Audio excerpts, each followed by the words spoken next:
Hello, Michelle.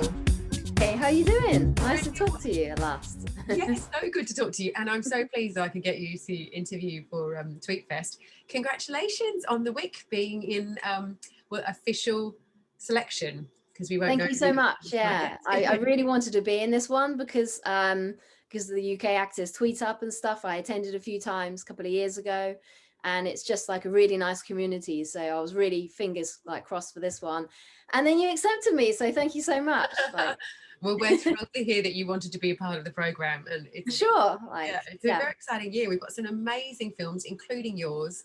I've been blown away, actually. I think I half expected that film had stopped because of what's been going on in the world, yeah, and that we weren't going to get all these amazing submissions. But clearly, yours is not a lockdown film. yeah. You can tell by the budget and the style that Yeah. there's no possible way that you guys made this after March. No. No. Now, you're the writer and the producer of this, so tell me what Yes. inspired the story. So basically, I'm an actor as well, and I'm in it, along with Ian Reddington, who's famous for being in EastEnders, Coronation Street, Outlander, Doctor Who. Like, he's massive. He's really big in the UK, and Yes.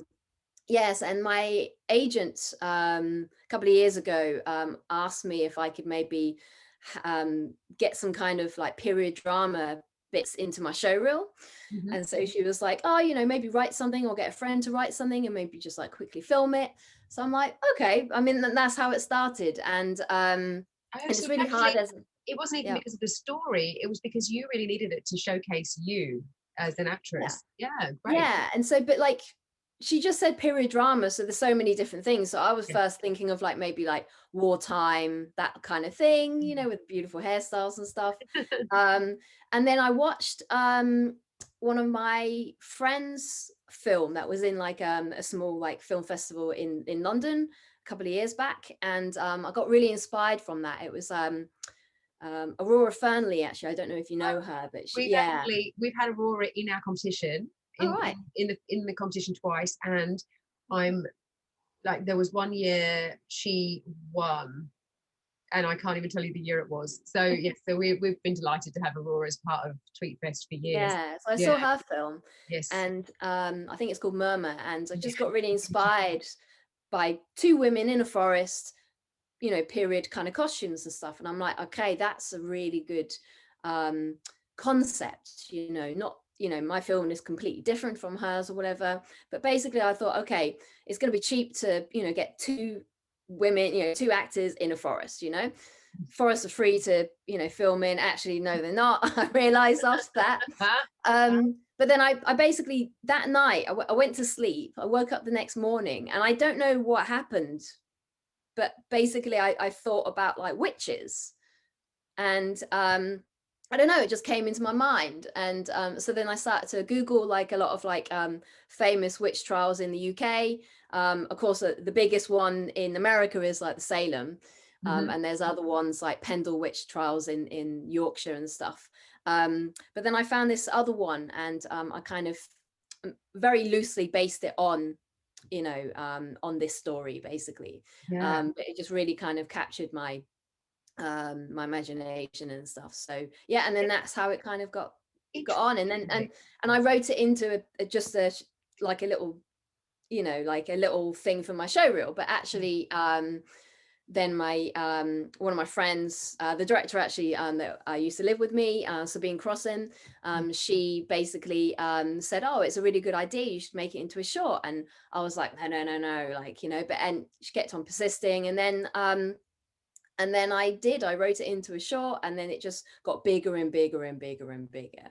And in the end, she ended up directing it. So it's so interesting, because I've often spoken to actors about this and said, if you're going to do a piece for your show reel, you may as well just do a short film, because even if it's only 2 pages long, it's short and punchy. And obviously yours is a lot longer than that. It's not a two-page piece, but you can then submit it. You've actually got a final piece and you've written yourself a credit, which is essentially what you've done. But it seems to me like it's really interesting, because one, we don't see a lot of witch stories nowadays unless they're big feature films.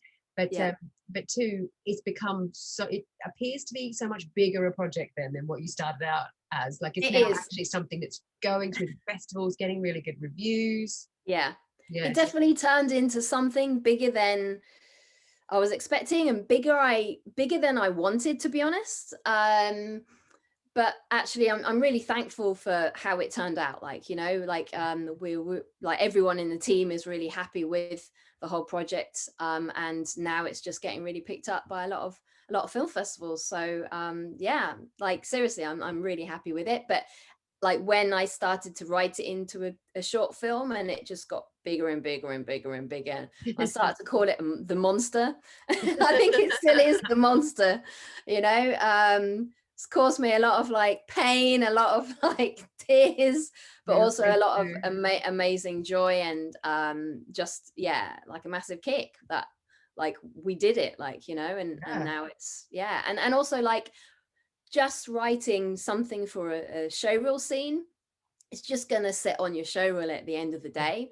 I've met so many people because because I made this film, like, you know, so, you know, as an actor, talking to other actors, I think it's really important to make your own stuff, because it's so difficult to get into decent stuff nowadays. You know, there's just so much going around and so much competition, so you have to really showcase yourself, and so that's what I did.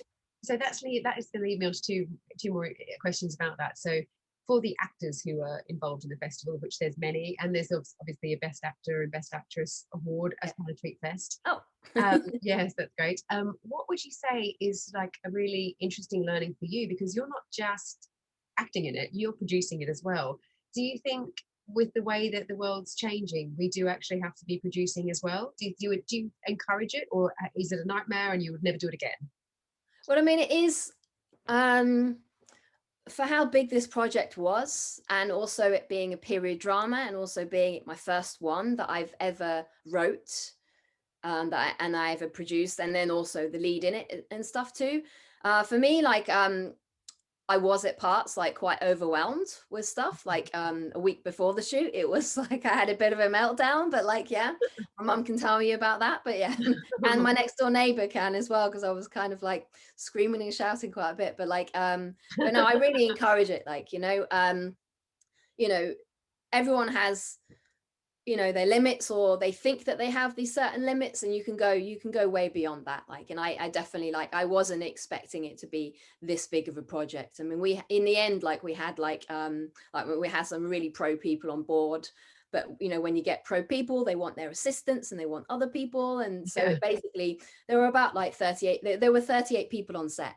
Wow. Okay, definitely. So it was like an epic like pro shoot, like, you know, but we were really just very lucky with all the people that came on board, the locations and stuff. I had took everyone outside of London, so that was a massive thing as well, having to put everyone up in accommodation and stuff.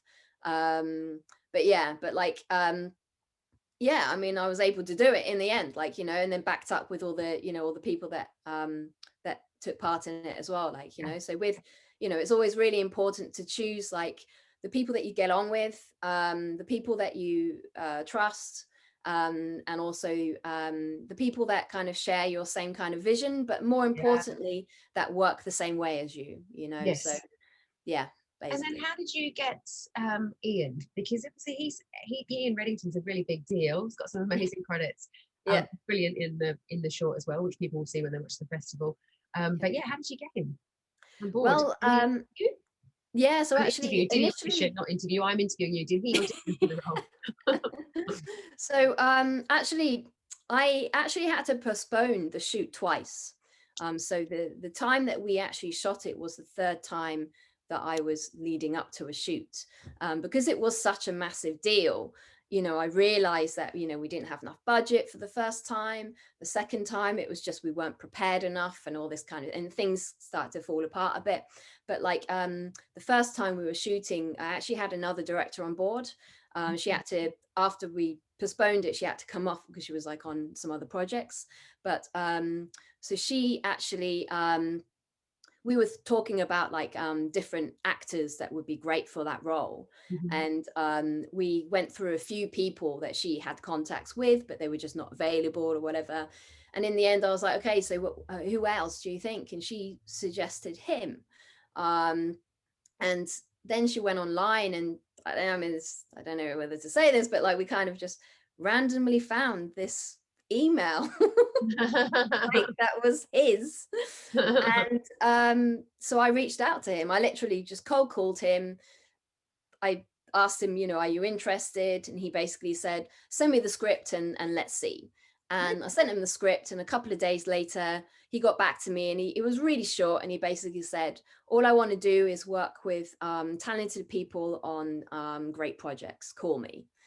And that's how it started. So amazing. You like the best thing I can say is just never hold back on anything. The scale of it, the, you know, like the epicness, like the people that you want to work with, you know, you're going to get knockbacks, but like if you don't try, you're going to regret it, like, you know. So like I don't really have that much shame, to be honest, like, you know. So I literally just like, I ask the people who I really want, and then if they say no, then I'm like, it's okay. But if not, then yeah, then you get these big people on board. So yeah, I mean, that's a great story, and it obviously will inspire, hopefully it will inspire people to go and reach for it, because you often talk to people who've made their pieces and then they say later on, I just wish I had one name.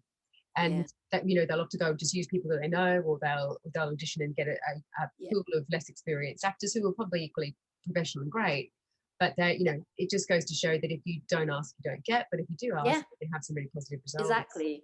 And I mean, to be honest, you don't have to have a name. It really depends on the story. It really depends on the genre and what type of film it is, like, you know, because even massive blockbuster Hollywood stuff, they don't always have names, like, you know, and then they get really like cult kind of like status films and stuff. But really, I mean, like, I really wanted to have someone, you know, like really amazing for that role.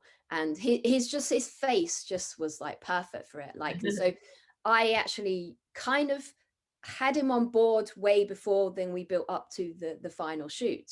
And so I was still kind of editing the script. And so to have him in my mind that could potentially play it, it really helped me with the writing as well. Like, you know, that's interesting. He actually, because then he was inspiring the completion of it, knowing that he was going to be your character in it. Yeah, that's definitely. great. And also just like yeah, what was I saying? Like, I can't remember now, sorry. Oh no, that's it. To actually have someone so like so amazing as him, and such a career like behind him and stuff, like he's so skilled, so talented, like, and so to act opposite him, it just makes your acting kind of go further, like, you know, because they always say, like, you know, you always try and work with people better than you, like, you know, and he's miles like higher, like, you know, and it was just amazing to be on set with him, like, you know, and watch him work and stuff as well, like, you know. So that's incredible.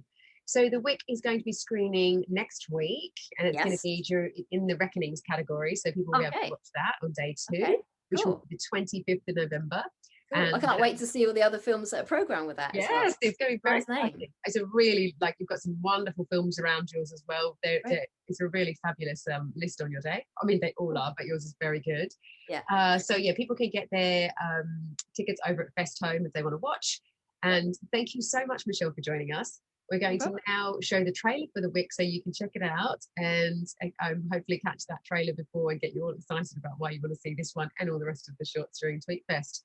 And good luck in the competition. And thanks so much for accepting. Yes, and with the onward journey for the rest of the film festival circuit, because I'm sure this is just the beginning of, like, it is, definitely. Wonderful to have you. Thank you so much. Okay. Thanks so much, Angela. Bye. Hope you enjoy my film. They will. Lead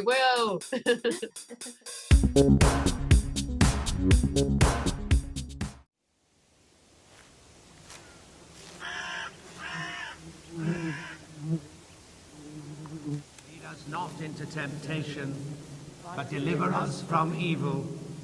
For thine is the kingdom, the power, and the glory, forever and ever. Amen.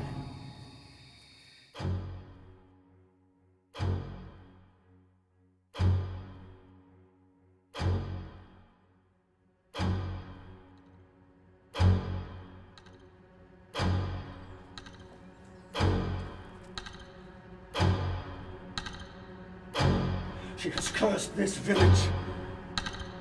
I'm fine.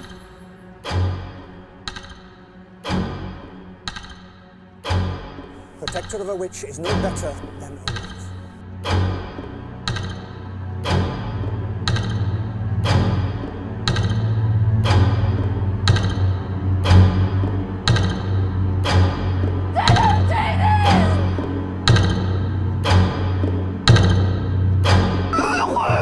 I command these malevolent powers by the mighty hand of God.